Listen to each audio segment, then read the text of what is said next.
dengan Betul. tema Wujudkan Aceh Carong dan Islami. Kita mengajak semuanya buat terus mencintai budaya, tetap dalam konteks modern ya. Betul. Kita terus meningkatkan kemampuan, kreativitas Betul. gitu ya dengan unsur Islam. Wow, luar Iya. biasa. Oke deh, daripada lama lagi. Lama-lama kita langsung aja Betul. untuk kita mempersilahkan dewan juri kita. Untuk- Ada siapa Reza? Oke, yang pertama di sini dewan juri kita yang pertama ada Suburdani MAG, merupakan jurnalis Serambi Indonesia dan pelaku seni di Banda Aceh. Mari kita persilakan dan tepuk tangan yang meriah. Iya, silakan untuk diambil tempatnya.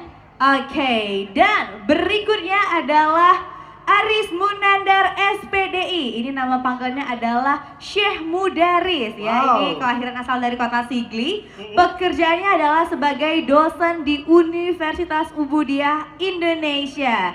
Prestasinya ini luar biasa. Ini adalah Dewan Juri Pidato Bahasa Aceh di Pidijaya. Wow. Ada pernah menjadi Dewan Juri Pidato Bahasa Aceh di Kabupaten Pidi.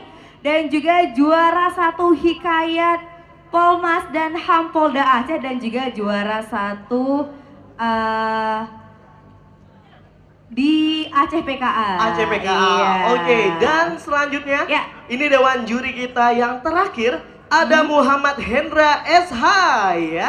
Juga kelahiran asal Sigli. Wah, Asal Sigli, sama ya. Dan merupakan pendidikan sarjana hukum dan tentunya pekerjaan itu di Legal Staff PI Studio.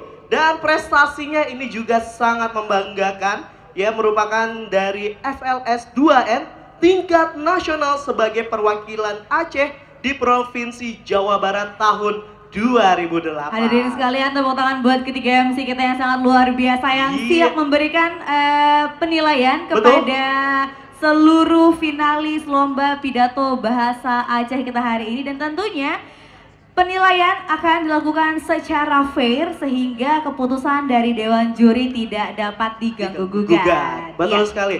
Dan mari kita persilakan untuk dewan juri ya, untuk memberikan pengarahan kepada para peserta.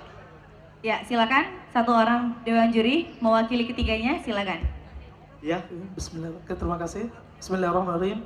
Assalamualaikum warahmatullahi wabarakatuh. Terima kasih kepada MC